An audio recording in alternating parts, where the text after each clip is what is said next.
কুয়েতে মার্কিন ঘাঁটিতে পাল্টা আঘাত এনেছে তেহরান। ইরানে নতুন করে হামলা ও নৌ অবরোধ আরোপ করা সত্ত্বেও যুদ্ধ বন্ধে তেহরানের সঙ্গে চুক্তি এখনও সম্ভব বলে জানিয়েছেন ডোনাল্ড ট্রাম্প। এছাড়াও 20% ফির বিনিময়ে তো হরমুজ প্রণালীর নিরাপত্তার দায়িত্ব যুক্তরাষ্ট্র নেবে বলে জানান তিনি।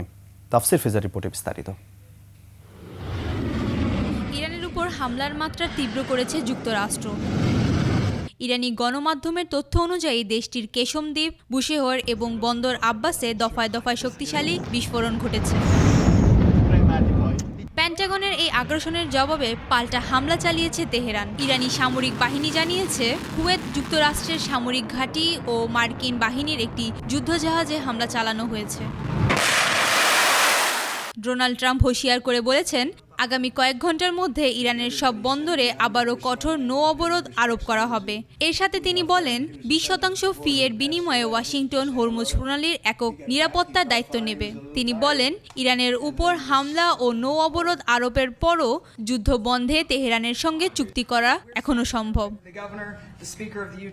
যুক্তরাষ্ট্র ড্রোন ভূপাতিত করার পাশাপাশি ইরানের পার্লামেন্টে আনুষ্ঠানিকভাবে হরমুজ প্রণালীর নিরাপত্তা ও টেকসই অগ্রগতির জন্য কৌশলগত পদক্ষেপ বিল উপস্থাপন করা হয়েছে বলে মন্তব্য তেহরানের।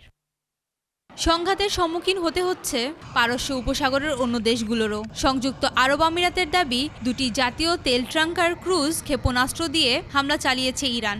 এতে একজন নিহত ও আহত হয়েছে বেশ কয়েকজন। অন্যদিকে খাজেস্তান প্রদেশে যুক্তরাষ্ট্রের গোলার আঘাতে 4 বেসামরিক নাগরিক আহত হয়েছে।